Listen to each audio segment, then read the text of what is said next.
바로 지금 기울어진 운동장에서 우리 기업들이 싸우고 있는 형국입니다. 완벽하게 2차 전지가 가지고 있는 핸디캡을 개선한 건 아니다. 원유 의존도를 낮추기 위한 다른 대체 에너지 수급처를 찾아야 되는데 그 중에 대표적인 게 우리 원전입니다. 특히 원전 시공 능력을 가지고 있는 대표적인 비롯한 이런 회사들은 앞으로도 더 주목도가 높아질 것 같습니다. 기업들의 배당 성향이 올라가는 모습들, 자사주를 소각하고 매각하는 행보들, 외국인들이 야 진짜 한국 증시가 달라졌는데 그런 시그널을 대규모로 받을 수밖에 없고요.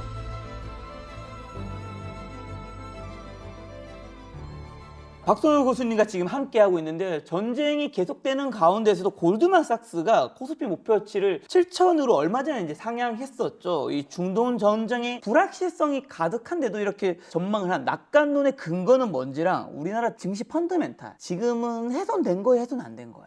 사실 골드만삭스의 견해와 저도 사실 유사합니다. 달라진 건 없을 뿐만 아니라 오히려 호재가 조금 더 배가 된 부분도 분명히 있다 이렇게 말씀드릴 수 있는데요. 이 상황에서요? 예, 설명 좀 드리겠습니다. 원래 전쟁은요, 전쟁에 참전하지 않는 제3의 국가들 중에서 군납을 하거나 경제적으로 물자를 서포트할 수 있는 국가에겐 오히려 큰 호재가 됐던 적이 일반적입니다. 예를 들어서 우리 한국 전쟁 때 떼돈 번 나라가 일본이고요. 또 베트남 전쟁 때 우리 장병들이 피 흘린 대가로 우리도 미국의 수출 쿼터도 더 늘리고 또 베트남전에 군납을 해서 적지 않은 돈을 벌었던 것도 사실입니다. 그런데 중동 지역에 전쟁이 일어났고요. 이 전쟁이 언제 끝날진 누구도 모르지만 끝나고 난 뒤에 중동을 비롯해서 전 세계 고민거리는 이제 정해져 있습니다. 호르무즈 해협 언제 또 막힐지 모른다. 그 불안감이 있거든요. 그러면 원유 의존도를 낮추기 위한 다른 대체 에너지 수급처를 찾아야 되는데 그 중에 대표적인 게 우리 원전입니다. 그리고 신재생 에너지의 비중도 늘릴 수밖에 없는 상황이 될 텐데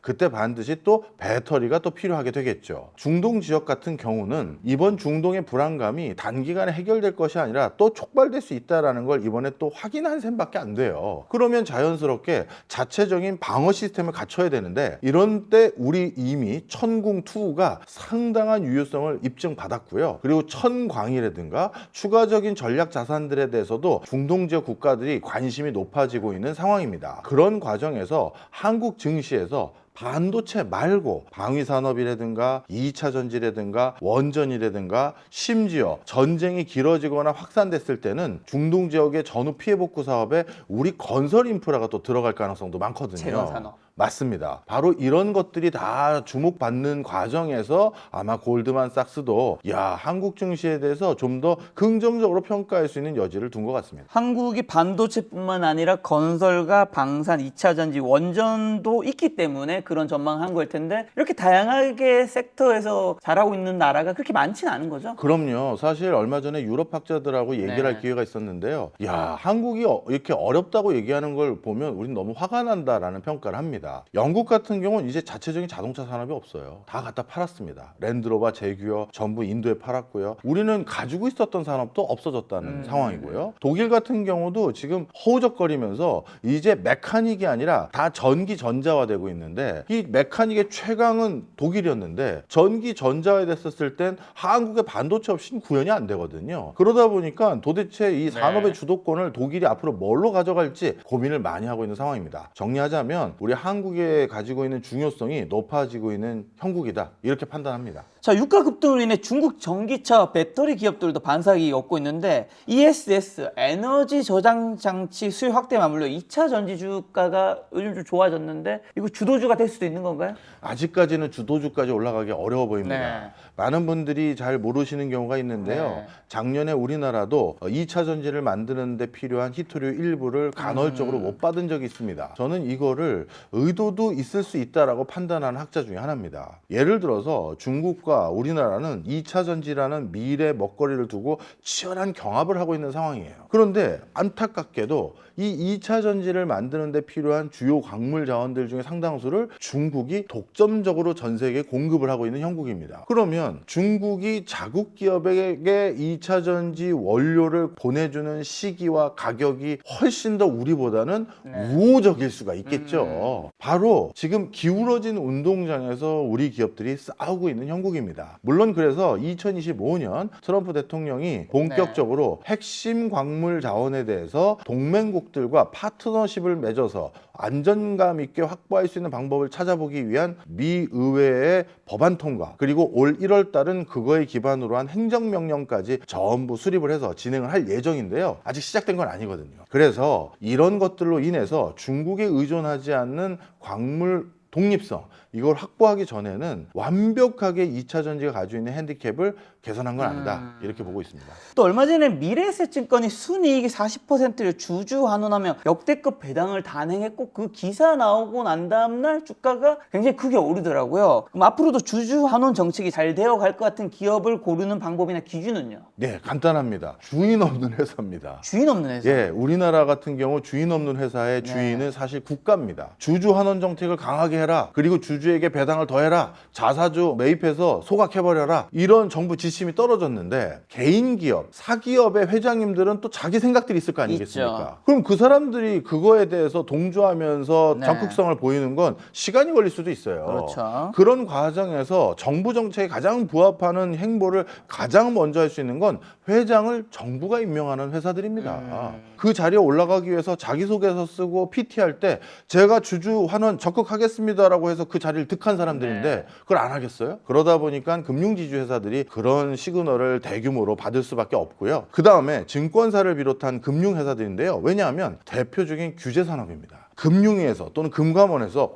주주 환원 정책 잘 안 하는데 야, 조사 한번 들어가 줘, 이런 소리 한번 하면 깨갱하거든요. 야, 이번에 정부에서 시책이 그렇게 한다니 우리가 먼저 적극성을 보이자, 이런 의사결정을 할 가능성이 많아요. 방금 말씀 주셨던 대표적인 사례도 미래에셋이지 않습니까? 그렇죠. 바로 그래서 정부의 강한 규제 아래서 비즈니스를 해야 되는 업종이거나 더 중요한 건 직접 사장이 없어서 정부의 직간접적인 입김 아래 사장, 회장이 임명되는 회사들이 더 적극성을 띨 가능성이 많다. 자, 그리고 또 아까 말씀하신 건설과 좀 연결되는 질문인데, 정부의 대미 투자 특별법 통과로 국내 건설사들의 미국 원전 시장 진출 기대감이 계속해서 커지고 있는데, 원전 설계, 조달, 시공, 밸류체인 갖춘 건설주 투자는 어떻게 보세요? 요즘에는 원전이 건설주에 묻어가지고 뭐 현대건설, 뭐 주가들이 이제 계속해서 오르고 있죠. 맞습니다. 건설 부분에서 특히 원전 시공 능력을 가지고 있는 대표적인 현대건설을 비롯한 이런 회사들은 앞으로도 더 주목도가 높아질 것 같습니다. 왜냐하면요,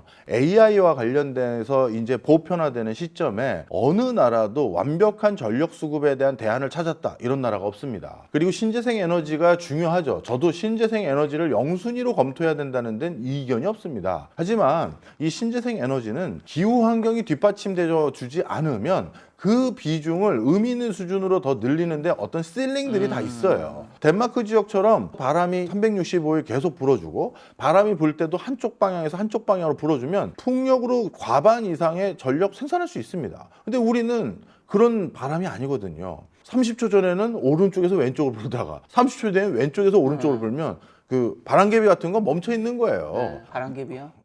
바람개비 말고 좀 블레이드라고 부릅니다. 예. 유식한 용어로. 풍력의 날개에 있는 블레이드 같은 것들이, 우리도 사실 그걸 설치를 더 많이 하고 싶지만 바람이 이렇게 자주 바뀌면 가동률이 떨어지거든요. 그리고 태양광은 더 말할 것도 없고요. 그렇죠. 그러다 보니까 AI 시대에 더 많은 전력이 필요한 나라들은 모든 나라인데, 그런 나라들이 전력을 더 안정감 있게 수급할 수 있는 마지막 보루가 그래서 원전인 원전밖에 겁니다. 없다. 근데 한국이 또 그걸 잘한다. 네.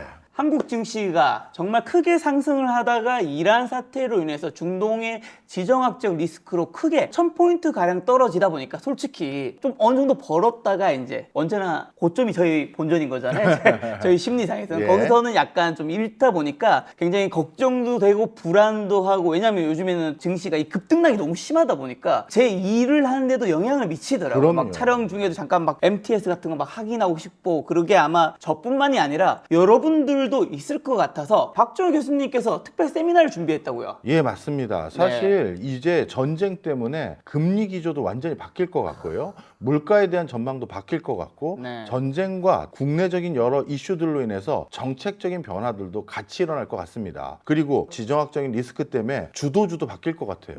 그러면 당연히 판세가 어떻게 되는지 한번 알아야 될 거 아니겠습니까? 그러면 어쩔 수 없습니다. 포트폴리오를 완벽하게 다시 짜야 됩니다. 우리가 주도주가 한번 바뀌었을 때, 주도주를 놓쳤을 때 얼마나 아쉽고 원통했는지 기억들 하실 겁니다. 지금 주도주의 완벽한 변화가 일어나기 초입에 와 있는 것이기 때문에 포트폴리오를 어떻게 바꿔야 되는가? 일단 1차적으로 이 전반적인 포트폴리오의 개요에 대해서 제가 무료로 특강을 열어드리기로 했습니다. 박준 교수님, 그거 어디서 하는 건가요? 네, 제 여의도맨션 채널에서 라이브를 하는데요. 날짜가 4월 11일 오전 11시입니다. 네, 그 라이브 자체는 이제 무료니까요. 제가 생각했을 때는 안 들을 이유가 전혀 없다고 생각하고요. 사실 저도 이제 재테크 채널 운영한 지 꽤 되다 보니까 주식이라든가 금, 그다음에 달러, 부동산, 다양한 자산에 투자를 하고 있는데 그 투자한 곳에서 시장에서 이슈가 생길 때마다 가장 먼저 찾는 게 박종현 교수님이거든요. 박종현 교수님이 너무 잘 아시기도 하고 지금 이 사태를 어떻게 해결해야 하는지 늘 여쭤보는데 아마 여러분들이 지금 자산도 많은 걱정이 되실 것 같습니다. 사실 이란 사태, 트럼프로 인해서 이런 사태가 벌어졌고 누가 알았겠어요. 이런 상황에서 아마 박종현 교수님이 그 무료 강연 들으신다면 지금 내 자산 배분은 좀 어떻게 해야 되고 만약에 내가 투자를 한다면 주식에서 어떤 섹터에 지금 투자를 해야 되는지 내 자산도 지키고 다시 반등할 때 큰 수익을 거둘 수 있는지 박종현 교수님이 그 무료 강좌에서 알려줄 수 있을 거라 생각되고요. 그거 신청할 수 있는 방법은 지금 영상 밑에 제가 고정 댓글로 링크 남겨 놓을 테니까요. 거기 통해서 신청하셔야지 이 강의를 들을 수 있다는 거 꼭 명심하시고 지금 바로 밑에 내려가서 신청만 하시면 박종현 교수님이 해안이 담겨있는 인사이트 강연을 무료로 볼 수 있다는 거 지금 이 기회 놓치지 마시기 바랍니다. 자, 그러면 이제 지금 4월에서 6월 이제 2분기죠. 2분기 때 이렇게 변동성이 극심한 장세에서 방금 전에 말씀해 주신 반도체, 건설, 방산, 2차전지, 원전 이 중에서 사야 한다는 건지 아니면 다른 것도 있는 건지요? 이게 우리나라 분들의 투자 습관과 미국의 투자 습관이 좀 다른 것 같아요. 네. 우리는 호재가 오픈되기 전에 내가 미리 사야지라는 심리가 더 많아요. 그렇죠. 그래야지만 정말 떡상을 하거나 상승폭을 내가 온전히 다 먹을 수 있다 이렇게 생각하는데 미국 주식 이제 한국 분들 많이 투자하시니까 아시겠습니다만 호재가 반영돼서 시장에 알려지면 그때부터 사시는 분들이 더 많아요. 즉 이게 투자 패턴에 좀 차이가 있는 것 같은데요. 미국은 10% 20%덜 먹더라도 그 소재가 100% 확실하게 시장에 오픈이 됐네, 계약서 썼대, 진출했대, 선적했대, 이걸 보면 그때 사서 나머지 소출을 가져가 갑니다. 근데 우리는 거기 내부자 아는 사람 없어요. 그 가는 거 맞아요? 계약 쓰는 거 맞아요? 뭐 내일 모레라는데 좀 미리 귀뜸 좀 해줘요. 이렇게 해서 불확실한 상황에 자꾸 먼저 돈을 넣거나 그런 것도 정보가 없음에도 불구하고 내가 보기엔 이 전쟁 오래 못 가. 뭐 이런 나름대로의 통밥으로 막 돈을 넣거든요. 이제 너무 그러지 마시고요. 네. 그 과한 욕심에 금쪽 같은 시드머니 다 잃어버리면 네. 그거 회복하는데 또 몇 년 걸리기도 합니다. 네. 다 확인되면 사셔도 좋고요. 다 확인되는 게 뭐다? 그래도 전쟁이 가시적으로 일단락이 되는 것 같다라고 하면 방금 말씀드렸던 종목들 중에 어느 산업, 어느 회사 또는 어떤 부분이 제일 핫 이슈가 되겠구나라는 걸 네. 사전에 좀 공부했다가 딱 끝났습니다. 트럼프가 사인했습니다. 네. 이스라엘이 사인했습니다 했을 때 그때 들어가셔도 돼요. 근데 교수님, 미국에서는 실적이 포실적으로 발표돼요. 뭐 어닝 서프라이즈가 돼요. 그러면 주가가 더 오르더라고요. 네. 근데 한국에서는 호재가 나오고 실적이 어닝 서프라이즈가 나면 주가가 꺾이는 경우들이 많아요. 네. 그래서 좀 그런 경우가 좀 있지 않나요? 예, 사실 그것 때문에 사실 우리 증시가 건전하지 않다라고 생각했던 외인들이 많아요. 한국은요, 이게 참 불편한 진실이고 너무나도 고쳐야 되는데 우리 증시의 그동안의 특성은 내부 정보를 가지고 있는 사람이 미리 시장에 그걸 가지고 자기가 매입을 하거나 매도를 쳐서 가격이 발표되기 전에 투영되어 있던 경우들이 많이 있었어요. 하지만 우리 증시도 이렇게 내부 정보를 활용해서 뭔가 선매하는 경우를 근절하기 위한 네. 다각적인 노력들을 하고 있고요. 최근 들어서 그런 비율이 상대적으로 상당히 많이 줄어들었고요. 앞으로는 더더욱 줄어들 가능성이 있기 때문에 우리도 미국인들처럼 행동하는 게 더 바람직해 보입니다. 맞습니다. 한국도 점차 자본시장이 선진화되고 있다는 생각이 드는데 그런 또 정부 정책의 일환으로 정부가 7월부터 저 PBR 기업 리스트를 공표하면 가치 제고 유도할 방침인데 어떤 저 PBR 종목 좀 사야 될까요? 대표적으로 저 PBR 종목들을 무조건 사기보다는요. 그러니까요. 그 회사들 중에서 PBR 재고를 하는 노력을 적극적으로 안 하면 분명 정부에서 페널티를 부과할 겁니다. 그렇죠. 그럼 오히려 회사 경영에 어려움에 직면하게도 될 가능성이 있어요. 지금 당장 적극성을 띠면서 정부 정책에 부합할 행동을 할 것으로 보여지는 회사들을 우리가 찾아야 되는데요. 간간히 이럴 때도 있습니다. 회사에서는 그런 행보를 하고 싶어서 본인들이 가지고 있던 부지라든가 건물이라든가 안 쓰는 공장들을 매각하고 싶은데 네. 그게 매각이 제때 안 될 때도 있거든요. 따라서 저 PBR을 탈피할 수 있는 회사인지 아닌 회사인지를 볼 때는 자산 매각으로 신규 투자를 할 수 있는 거리가 있는지, 그리고 자산 매각은 쉽게 될 수 있는 자산을 가지고 있는 건지 안 팔릴 자산을 가지고 있는 건지 이거 확인하는 게 가장 영순입니다. 증시가 앞으로 어떻게 될 것인지 점검하는 질문 몇 가지 들어볼까 하는데, 지수 상승을 이끄는 핵심 동력으로 정부의 정책 드라이버가 있었죠. 기업 밸류업 프로그램이나 상법 개정안 등이 있었고, 그 다음에는 원래는 통화 완화 기대도 있었고, 반도체 실적 개선도 꼽혔는데, 사실 이 중에서 지금 통화 완화 기대는 좀 꺾인 것 같고요. 나머지 동력들은 앞으로도 이게 가야지 주가도 오를 수 있는 거잖아요. 이거 외에도 뭐 주가가 오를 수 있는 원동력은 뭐가 있는지요? 저는 부동산 규제를 꼽을 수 있습니다. 부동산 규제. 사실 우리가 가지고 있는 자산의 상당 부분은 부동산에 쏠려 있고, 그 다음에 여윳돈이 좀 더 생기면 그 여윳돈을 가지고 증시에 투자하는 게 일반적인 사람들의 그렇죠. 패턴입니다. 그런데 다주택자에 대한 고강도 규제와 신규 주택 시장에 대해서도 그렇게 긍정적인 훈풍이 불지 못하게 만드는 규제책들을 계속 내놓을 예정으로 보여지거든요. 그러다 보니까 잉여 자금의 상당 부분이 부동산 먼저 쳐다보다가 중시로 흘러가는 게 아니라 증시의 퍼스트 무버들이 생길 가능성이 있어 보입니다. 부동산 쪽에서의 자금 때문에 증시가 앞으로 더 오를 가능성이 높다. 네. 그러면 기업 밸류 프로그램 상법 개정안, 요것도 여전히 원동력은 살아있나요? 그럼요. 기업 밸류업 프로그램과 상법 개정안의 흐름은 단계적으로 후속 조치들이 국회에서 좀 논의되고 있는 것도 있고요. 저도 한 공청에 나가서 네. 의견도 드리고 했는데 속속 앞으로도 이제 발표가 될 예정입니다. 실제 제일 중요한 건 거기에 부합하는 기업들의 배당 성향이 올라가는 모습들, 자사주를 소각하고 매각하는 행보들, 이런 것까지 확인이 되면 외국인들이 야 진짜 한국 증시가 달라졌는데 이렇게 생각하게 될 가능성이 높아요. 자, 오늘 영상의 마지막 질문, 요 질문 드리고 싶습니다. 사실 주식 투자라는 것도 굉장히 중요하지만, 이게 투자가 주식만 있는 것도 아니고 뭐 채권도 있고 금도 있고 달러도 있고 부동산도 있고 뭐 다양한 자산들이 많이 있는데, 자산 배분을 어느 쪽이 하느냐가 사실 가장 중요할 수도 있잖아요. 지금 자산 배분, 이 정치적 불확실성으로 중동의 리스크도 이런 상황에서 어떻게 해야 될까요? 네, 사실 그것 때문에 무료 특강을 하나 만들었습니다. 네. 주택을 2개 가지고 있거나 상가를 가지고 있거나 아니면 다주택자인 분들 같은 경우는 갑자기 집을 팔면서 이 뭉칫돈을 어떻게 해야 될지 막막해 하시는 분들도 계세요. 그리고 대출 규제를 비롯해서 거래 단절 등등 때문에 원하는 지역의 부동산을 사기 어려워져서 당분간 주식시장이나 돈을 더 굴려야 되겠다는 분들도 계십니다. 그래서 빅머니 포트폴리오라는 이름 아래 네. 무료 공개 특강을 준비를 했습니다. 4월 11일 오전 11시에 여의도 맨션 박정희 교수님 채널에서 이제 라이브로 진행될 건데, 그 모든 사람들이 그냥 볼 수 있는 건 아니고 지금 보시고 계신 영상 밑에 고정 댓글에 링크가 있을 테니까 거기서 신청을 하시면 여러분들이 이제 그 날짜에 맞춰서 볼 수 있습니다. 그리고 특히 제가 아는 사람 중에서 가장 사실 경제학적으로 많은 걸 알고 있는 사람이 교수님이거든요. 고맙습니다. 네.